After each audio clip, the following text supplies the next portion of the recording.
মৌসুম শুরু হলেও দস্যু আতঙ্কে এবছর বনে যেতে সাহস পাচ্ছেন না উপকূলীয় শরণখোলার ৫ শতাধিক মৌয়াল।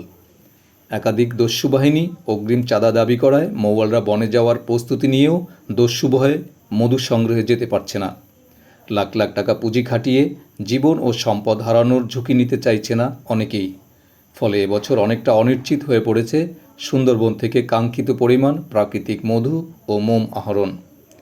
বন বিভাগ সূত্র জানায়, মৌসুমের প্রথম দিন পহেলা এপ্রিল পূর্ব সুন্দরবনের শরণখোলা রেঞ্জ থেকে কোনো মৌয়াল মধুর আহরণের জন্য বনে যায়নি। গত ৪ দিন পর ৫ এপ্রিল মাত্র ৫টি নৌকায় ৫০ জন মৌয়াল বনে প্রবেশ করেছে।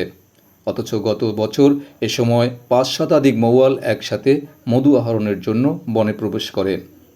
মৌয়ালদের ব্যাপারে পূর্ব সুন্দরবনের শরণখোলা স্টেশন কর্মকর্তা মোহাম্মদ খলিলুর রহমান ও রেঞ্জ কর্মকর্তা মোহাম্মদ শরীফুল ইসলাম জানান, আপনারা জানেন যে আমাদের প্রতি বছর সুন্দরবনে মধুর মৌসুম শুরু হয় পহেলা এপ্রিল থেকে। এবছরও শুরু হয়েছে এবং সেই অনুযায়ী আমাদের রেঞ্জ থেকে পাস পারমিট নেওয়া শুরু হয়েছে। তবে পহেলা এপ্রিল আমাদের এখান থেকে কোনো মৌয়াল ছেড়ে যায়নি। আমাদের আজকে ৫ তারিখ আমরা আমাদের তত্ত্বাবধানে আমরা তাদেরকে সাথে করে নিয়ে আমাদের কোকিলমণি যে একটা বেস পয়েন্ট আছে সেখানে তাদেরকে পৌঁছে দেব।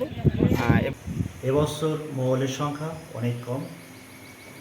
মৌয়ালরা ডাকাতের উপদ্রব বৃদ্ধি পাওয়ায় মধু সংগ্রহে অনীহা প্রকাশ করছে এবং মধু সংগ্রহ করতে যাচ্ছেন না। আমরা বন বিভাগ তাদেরকে নিরাপত্তা দেওয়ার জন্য আমাদের টহল কার্যক্রম জোরদার করেছি। আমাদের স্মার্ট পেট্রোল টিম মাঠে থাকবে।